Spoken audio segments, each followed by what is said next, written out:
Hello, and welcome to our final lecture on EVSI Chapter 2, Individuals and Society. We're going to be looking at the ethical issues that arise in the boundaries between individuals and the groups they live in. Now, this is especially important because, as Aristotle once said, man is a political animal, or man is by nature a political animal. We live in groups, we live in societies, we live in cities, states, countries, worlds that are interconnected and dependent on one another. And we need to figure out how we balance our own freedoms, our own will, against the will of the majority or the good of the majority. And this is going to be discussed a lot in terms of freedoms and rights. So let's turn to jump right into our discussion and see what we have to say about this. So the first set of questions we're going to look at have to do with autonomy and self-governance. That is, moral challenges that have to do with trying to preserve the individual's freedom, whatever that means. One thing you probably picked up in your book is that these words are all very slippery.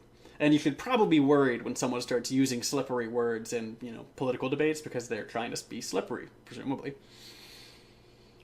But what we're going to be dealing with here is something like the right or the freedom or the capacity of an individual to determine their own behavioral choices. So let's turn and look at some of the ethical issues this brings up. So one way we can construe autonomy is in terms of negative freedom. Negative freedom is essentially the freedom for me to not have to do something, right? I don't have to be free to do stuff. I just have to be free to not be murdered, free to not be silenced, right? Free to not be forced to worship in someone else's religion. Negative freedom is incredibly significant, politically speaking. If you think about, say, the United States Bill of Rights, almost all of those are negative freedoms. Not all of them, but many of them.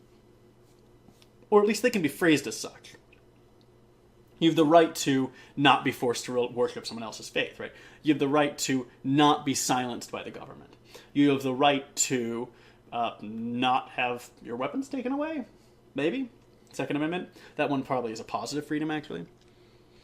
But these don't seem remotely near sufficient, and it's also hard to distinguish a negative freedom from a positive freedom. People present it like this as a way to make it look very minimal. I have a right to not be denied education. Well, what does denial mean in this case? And once you go through it in the way that this is typically expressed, it actually ends up being a pretty positive freedom, right? You're talking about, I have a right to access education. Well, that's pretty significant, right? That's, in fact, seems a lot more than saying, I have the right to not be denied it. Right? Because even if no one were denying it to me, maybe I still couldn't get to it. So even if negative freedoms, even if we do work this out, and we say that negative freedoms are desirable, and we can distinguish them from positive freedoms, which seem like they might be asking too much, they certainly don't seem sufficient for morality, right? That's a very minimal thing. That's you just leave me alone and I leave you alone. I mean, I guess, sure, that's a good start, respecting one another, allowing others to make their decisions, but helping somebody who falls on the street also seems like a nice thing, and it's hard to think of a way we're going to pick that up in terms of a negative freedom.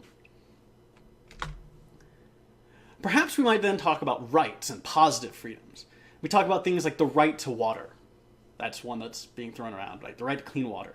Or the right to an education. The right to freedom of speech. Now, rights are, of course, normative, not descriptive concepts. They're not saying that you actually have the freedom of speech in your society. We're not saying that you actually have access to clean water, because many people don't. What we're saying is that you ought to have it. Now, rights and positive freedoms are much more substantive than negative freedoms. But in being more substantive, they're also more prone to abuse. And by abuse here, I mean they're more prone to sneaking in things you wouldn't think of as being fundamental human rights. For instance, is there a right to internet access? Some people seem to think so. Some people do think so. But that's a very substantive claim now. Now you're talking about people having a right to a massive, complex infrastructure being built to serve them. Now, maybe they do have that right, but it's going to be a doozy to fulfill. Likewise, you might have a right to clean water, but what do we say about all those people who live in places with dirty water? Are their rights being violated? Who's violating them? Is it their government, or is it the water? That seems really weird to say that the water is doing something there, but if the government is either non-existent or not capable of providing them those goods, it's hard to say that the government is violating those rights either. So where is the violation coming from? So we have to be very careful when we posit a positive freedom or rights. Now, all of this connects back to this concept of autonomy.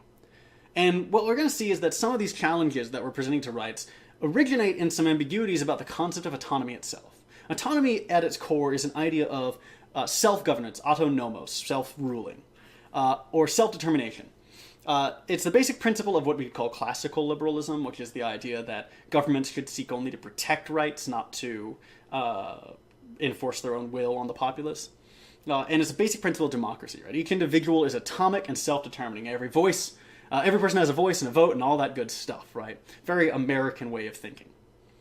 But it might not just be realistic, right? So we talked about these rights and freedoms, but rights and freedoms necessarily enmesh us with a system, right? A system that contains other people. We wouldn't need to talk about rights and freedoms if we were the only people here. And in fact, this is a point that we'll bring up in a second. The talk about rights is in a sense adversarial, right? It's saying, here I am as this self-governing individual, and there you are as a self-governing individual. And rights and freedoms are these things that sort of buffer us against one another as we scrape up against each other. It's not clear, however, that we're actually capable of being autonomous in any significant sense. How many of you could just drop everything and go to the middle of the woods and survive without dealing with another human being ever again? The answer is probably none of us. Even, super survivalist would have troubles with that. And that's pretty significant in a sense, right? We depend upon one another for everyday economic transactions. We can depend upon one another for communications of information. We depend upon one another maintaining order according to some sort of social contract, right? You are depending right now upon your neighbor not just burning their house down.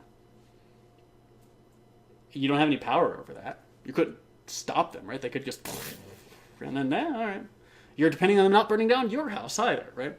So when we look at this supposition of autonomy, that we determine our own actions and that we're independent entities, that just seems to be false. Especially in a place like New York, right? Where there's 200 people in a building. How can you really claim to be autonomous if you all depend upon the same set of pipes to bring you water? So these complex interdependencies might make us look at the problem from a different angle. And while the autonomy view wants us to look from the bottom up in a sense, look from the individual up, maybe we need to be looking from the group down. The same way we'd look at like an organism, right? All the organs support the total health of the unit as a whole. Well, maybe we need to look at the unit as a whole, not the organs individually, if we want to understand how things should work. So let's take a look at that. And look at sociality and interdependence. Human beings fundamentally live in social groups, and these connections present certain very tricky challenges for us, morally speaking. One thing we can look at is this concept that was brought up by your book when we were talking about negative freedoms and positive freedoms. And you can think about this as a sort of parallel to this from the social point of view down, which is thin versus thick goods. Thin meaning minimal, thick meaning substantial, right? So thin goods are very minimal, something like a right to life, right? All you have is a right to not be murdered. It's pretty minimal. To something more substantial is a thick good, like a right to education. The boundary between where we draw the line of what society should enforce or guarantee is going to determine what kind of government we end up with. If you believe, for instance, that the government should provide basic sustainability, right? So they should provide water and food for everybody. You're not talking about a pretty significant socialist government. If the government should provide education for everyone, like the United States does, even that's a pretty socialist thing to do. You can go even further, though, and talk about things like the government is required to provide a very specific kind of education, or the government is required to provide good parenting, right? So everyone should have access to good parents, right? Should be raised by good parents, in which case now you have professional parents coming around, presumably, right? You have government-mandated super parents. Right? You can keep building up. And it's not clear at which point we cross a line between acceptable and not acceptable, between mandatory and not mandatory. A government that failed to defend your right to life appears to be a failed government. Right? A government that just can't protect its citizens' lives, well, that's a serious problem. A government that can't provide a color TV for everyone, less so. But what about these middle ground things, like a government that cannot provide a good growth environment for you, including things like positive educational television, healthy foods, good schools and, effective parenting counseling, all of that stuff. Right? There's grounds for arguing that, yeah, maybe these things are necessary. But if we do push for that, we're talking about a very invasive government now. Right? Because when they say that they're going to provide a certain standard, that means anyone who doesn't want to do that is just, shit out of luck. If your view of good parenting differs from the Parenting Bureau's view, well, you're just shit out of luck. Now, in some sense, we're okay with that, right? If we found out that somebody thought the good way to parent was to beat their child regularly, we'd want that child taken away from them. But somewhere on the rest of this line, right, there are going to be things like parents who emotionally abuse their children, also seems pretty bad. Parents who don't actively encourage their children to try new things. Not great. Probably not worth having a child taken away from you. But, right, where we draw this line ends up being a surprisingly challenging thing to define. So that's one of the first things to think about when we look at balancing social structures. How powerfully should the health of the social organism, or the power of the social organism, influence the activities of individuals within it? Another question is how we deal with elitism and paternalism. Generally speaking, we hate it when people tell us what to do, even if it's for our own good. But I think we could all agree we'd be better off if we had people telling us what to do for our own good.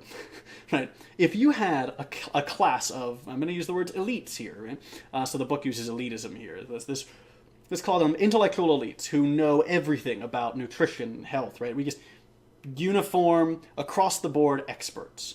Right? For everything, every decision you make, there is a board of experts. And they make that decision for you. You'd probably actually end up living a better life. You'd be healthier, happier, be more fulfilled. The one thing you'd be giving up is autonomy. And yet we seem really resistant to surrendering that. And it's not clear why. Now, of course, the liberal Democrat is going to say, well, the problem here is that you're asking us to surrender autonomy, and autonomy is itself a good. But so long as we maintain that view, we're not going to be able to have essentially what's called a meritocracy, which is a place where the capable rule, right, regardless of what you want. So on the one hand, if we really wanted to live good lives, like we say we do, right, if we want to live happy, healthy, friendly lives like most of us want to do, or most of us at least would say we want to do, then we shouldn't be so upset about the idea of having sort of the council of elders governing our lives. Because presumably, while they may still make mistakes, they're going to make fewer than we will. Because, to be honest, they probably know more than we do. I don't know a whole lot about food. Well, I might know more than the average person, but even then, that's not very much. There are people with doctorates just in, specific kinds of food. And I can't be expected to keep up with them. It's the same reason I don't make medical decisions for myself. And in fact, many medicines are chemically simpler than food. Food is a whole bunch of different chemicals thrown together. So why not just have the FDA really buff up and be a council that just tells you what today's meal is? It would certainly make us all healthier.